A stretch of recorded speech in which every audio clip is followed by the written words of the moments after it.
चाहे वो प्राप्त कर ले, जो चाहे, लोक परलोक, रिद्धियां सिद्धियां या मोक्ष, परम पद, भगवत प्रेम, जो कुछ चाहे। बस आवश्यकता है हम भगवत वाणी को मान सकें। पीछे प्रभु ने वर्णन किया कि युक्त आहार विहार हो, युक्त कर्मों में आपकी चेष्टा हो और युक्त सोना जागना हो, निरंतर अपने आराध्य देव के चिंतन में मगन रहे। जो चाहेंगे आप वो आपको प्राप्त हो जाएगा। विश्वास रखिए, ये सत्य मार्ग है। सत्य विश्वास के द्वारा अनुभव में आता है तो सर्वत्र, पर जब आप विश्वास कर लेंगे तो आपको अनुभव में आ जाएगा। सर्वत्र प्रभु है, पर जैसे प्रहलाद जी ने विश्वास किया कि हम में, आप में, खड्ग में, खंभ में, सर्वत्र मेरा हरि ही विराजमान है, तो विश्वास ही हरि का दर्शन करा दिया। खंभे से नरसिंह भगवान प्रकट हो गए। गुरु के वचनों पर दृढ़ विश्वास की सर्वत्र कण कण में श्री भगवान है। कुत्ते से भगवान विट्ठल के दर्शन कर लिए नामदेव जी ने, भूत में भगवान के दर्शन कर लिए। गुरुदेव के वचनों पर विश्वास करके धन्ना जी ने भांग के सिलबट्टे से सच्चिदानंद श्याम सुंदर को खोज लिया, उनका साक्षात्कार कर लिया। बहुत से ऐसे प्रमाण हैं। अगर हमारा विश्वास ठीक नहीं है तो भटकना मिट नहीं सकता, चाहे जितने बड़े महापुरुष के पास जाओ। हित ध्रुव जो विश्वास है तब ही सुधरे बात, नातरु माया पंथ में फिरे जो टक्कर खात। ये माया तुम्हें ऐसे थपेड़ों से बहाती रहेगी, कभी शांति विश्राम नहीं मिलेगा। इसलिए शरीर राग से ऊपर उठने के लिए बहुत बढ़िया अवसर दिया गया है। आप स्वस्थ हैं तो शरीर भोगों में फंस रहे हैं, अस्वस्थ होंगे तो इसके चिंतन में फंस जाएंगे। भजन कब होगा? भजन यावत स्वस्थमिदम कलेवरम यावत च दूरे जरा। जब तक शरीर स्वस्थ है, रोगों ने ग्रसित नहीं कर लिया, जब तक वृद्धावस्था दूर है, तब तक तुम सुखपूर्वक चित्त को परमात्म तत्व में, प्रियालाल में लगा दो। ये बहुत बड़ी बात है। बहुत से ऐसे प्रमादी जन हैं जिनको अवसर मिला, वो अवसर खो रहे हैं। अब इस समय क्या सत्संग में जाना, गुरुजनों के शासन को जो स्वीकार नहीं करता उसे काल का शासन स्वीकार करना होता है, जबरदस्ती माया का शासन स्वीकार करना होता है। जो शास्त्र सम्मत आचरण नहीं करता उसे कानून का शासन स्वीकार, वहां तुम्हारी कोई भी मनमानी नहीं चलेगी। ऐसे ही यमपुरी में तुम्हारी कोई चालबाजी नहीं चलेगी, कोई चतुरता नहीं चलेगी। अभी आपको लगता है कहाँ यमपुरी, कहाँ ऐसा दंड, जब उसका फल आएगा तब आप देख लोगे। इसलिए सावधान। समस्त दंडों को नष्ट करने के लिए, समस्त भोगों को, हमारे हृदय में जो सुख बुद्धि बैठ गई है, भोगने की इच्छा बैठ गई, उसको मिटाने को और हर प्रकार के विघ्न को रौंदने के लिए एकमात्र प्रियाजू का नाम गरज रहा है, राधा राधा राधा। ये आपके अनंत जन्मों के दंड विधानों को भस्म कर देगा, आए हुए सारे विघ्नों को परास्त कर देगा। परम सुख की यात्रा में बहुत बड़ा मित्र है राधा नाम, अमृत है राधा नाम। राधा नाम जिह्वा पे चल रहा है, तुम्हें और कोई पौष्टिक पदार्थ पाने की जरूरत नहीं है। ये आपको इस लोक और परलोक में सर्वत्र सुख प्रदान करेगा। शरीर बल है, अध्यात्म बल नहीं तो उसे बलवान नहीं कहते। और अध्यात्म बल से युक्त है तो सारा बल उसके पास है। इसलिए उठो, इस शरीर राग से उठो, शरीर प्रियता से उठो। यही सबसे बड़ा बंधन है। घर परिवार से भाग सकते हो, देश से भाग सकते हो, लेकिन शरीर से कहां भाग के जाओगे? जहां जाओगे शरीर प्रियता लेके जाओगे। ये शरीर प्रियता तुम्हें परमार्थ में नहीं चलने देगी। भागने की जरूरत नहीं है, शरीर राग छोड़ने की जरूरत है। शरीर राग छूटा तो घर में रहते हुए भी वैरागी है, शरीर राग है, तो वन में रहते हुए भी आप विषयी हैं। प्रभु कह रहे हैं यदा विनियतम चित्त मात्मन्येवावतिष्ठते निष्पृहा सर्व कामेभ्यो युक्त इत्युते तदा। चित्त को जिसने वश में कर लिया है, विनियतम,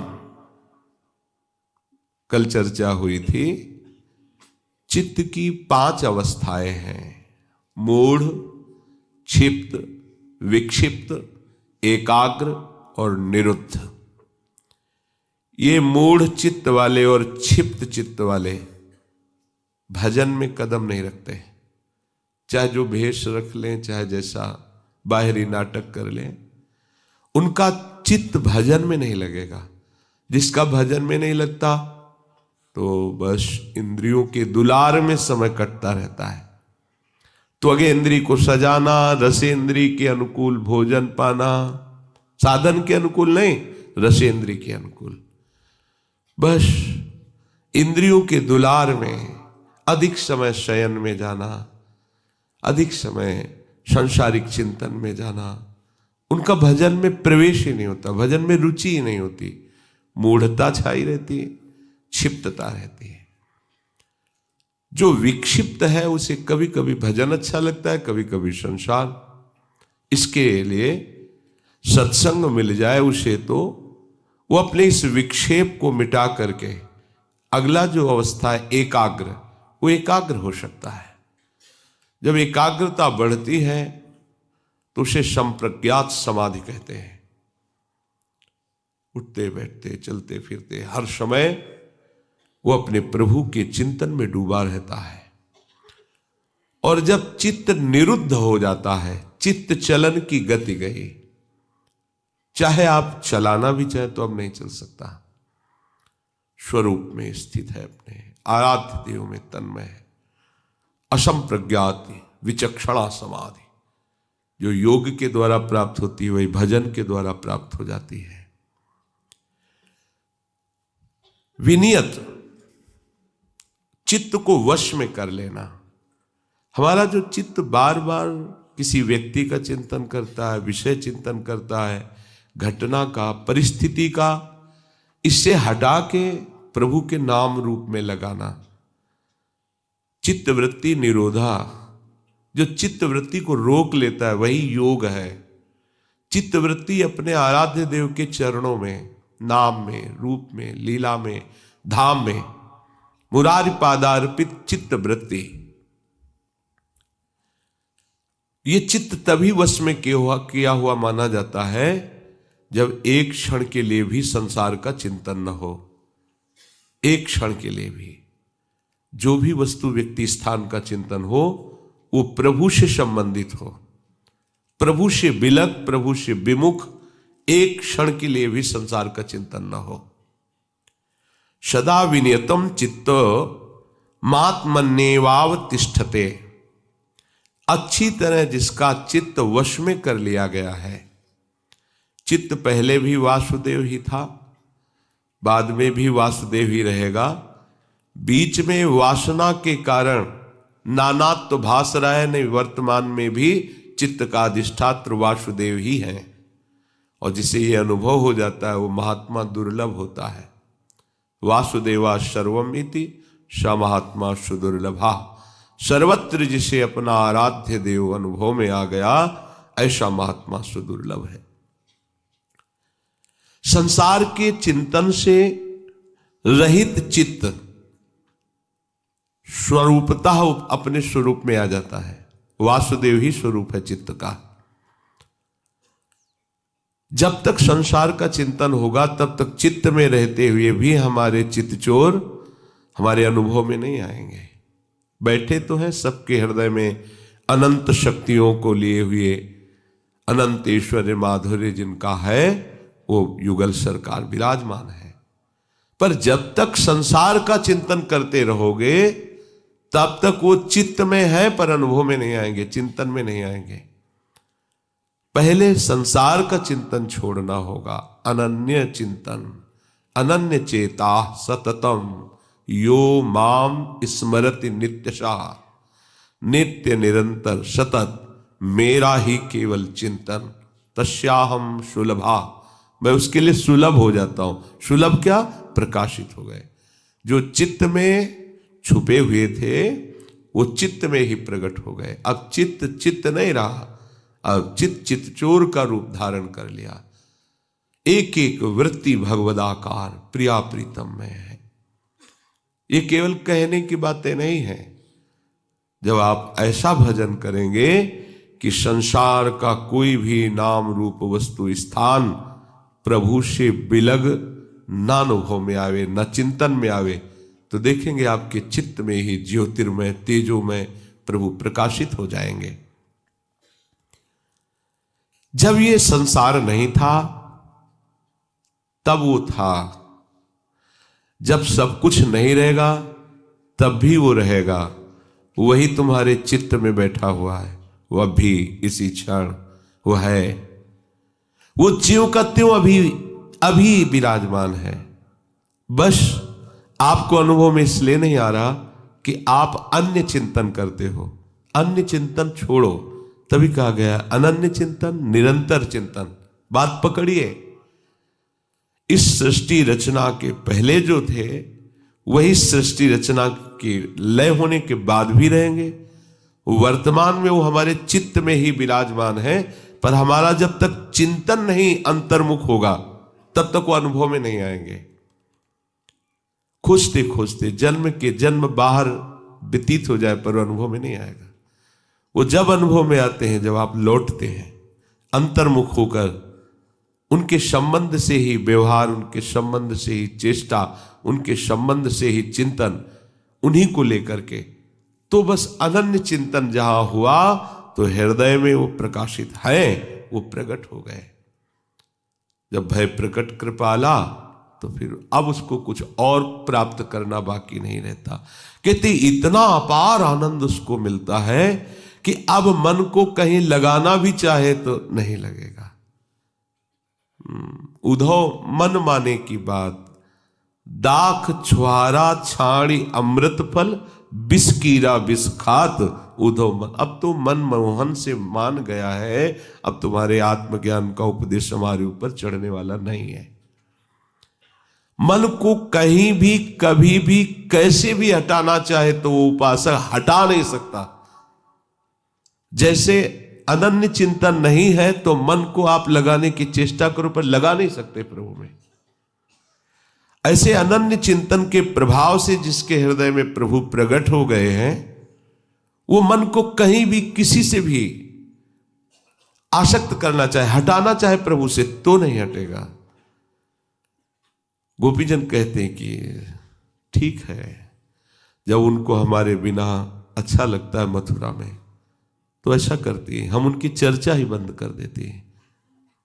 तत्काल नहीं सकी, नहीं, चर्चा ही तो उनकी जीवन है। अगर चर्चा नहीं तो हम तो जी नहीं पाएंगे।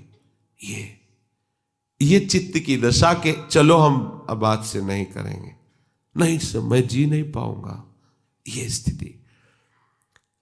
आनंद की ऐसी दशा कि आप मन को हटाना चाहें तो भी मन नहीं हटेगा, किसी भी वस्तु व्यक्ति स्थान पद आदि।